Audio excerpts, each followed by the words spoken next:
Welcome back to एनजीकॉन academy. और आज का हमारा टॉपिक है torque on a current carrying coil placed in a magnetic field.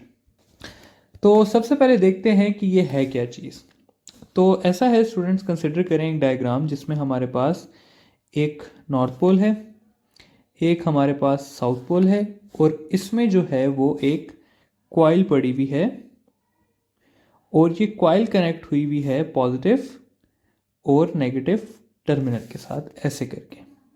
ठीक है, तो क्या हो रहा है कि इसमें से करंट पास हो रहा है जो कि इस डायरेक्शन में जा रहा है।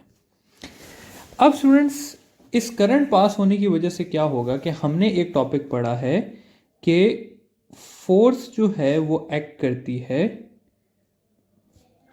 On a current carrying wire placed inside a magnetic field. ये हमने पढ़ा था जी चैप्टर के स्टार्ट में। अब अगर आप लोग गौर से देखें तो इसमें भी क्या हो रहा है कि मैग्नेटिक फील्ड जो है वो ट्रैवल कर रही है इस डायरेक्शन में।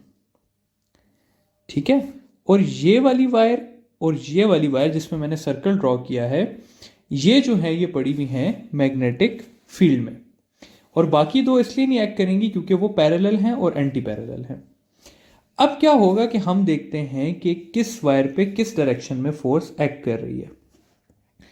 तो क्या करते हैं जी कि इसको मैं एक बड़ी जगह पे ड्रॉ कर देता हूं ताकि हम इसको आराम से सॉल्व कर सकें। देखिए जी, अगेन ये डायग्राम मैं बड़ी करके बनाता हूं। ये नॉर्थ पोल हो गया, यहाँ पर हमारा साउथ पोल आ गया और इसमें जो है ये कॉइल पड़ा हुआ है और कॉइल का जो ये टर्मिनल है ये इस तरफ करंट लेके जा रहा है और ये वाला इस तरफ करंट लेके जा रहा है।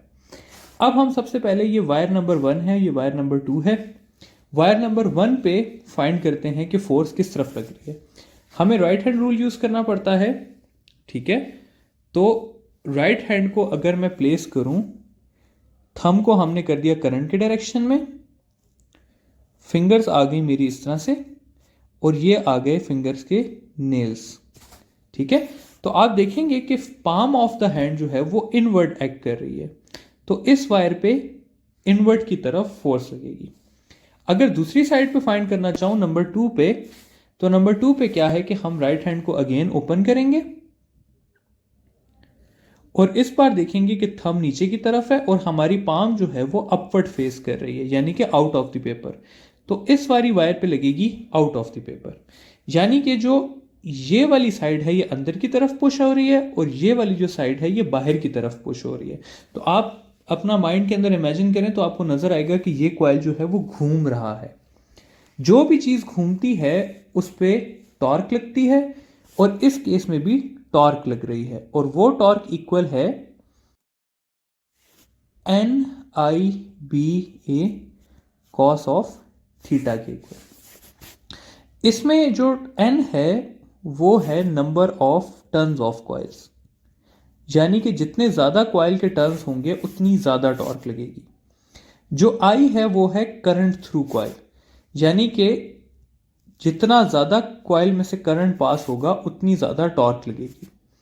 B जो है वो है एक्सटर्नल मैग्नेटिक फील्ड, यानी कि ये जो मैग्नेट रखा हुआ है इसकी जो मैग्नेटिक फील्ड है वो है B।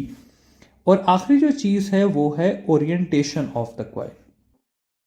ठीक है, तो अगर तो कॉइल पैरेलल पड़ा होगा जैसे कि इस केस में पड़ा हुआ है तो टॉर्क मैक्सिमम होगी। तो अगर थीटा जो है वो 0 डिग्री होगा तो टॉर्क मैक्सिमम होगी और थीटा जो है अगर 90 डिग्री होगा तो टॉर्क 0 होगी। इसमें आप लोगों ने ये ख्याल रखना है कि ये बात हो रही है प्लेन ऑफ कॉइल की, ना कि वायर्स ऑफ कॉइल की। ठीक है, तो अगर प्लेन ऑफ कॉइल पर पैरेलल पड़ा हुआ है तो टॉर्क मैक्सिमम होगी, अगर वो परपेंडिकुलर पड़ा हुआ है तो टॉर्क क्या होगी, मिनिमम होगी। ठीक है, तो ये है हमारे पास topic torque on a current carrying coil placed in a magnetic field.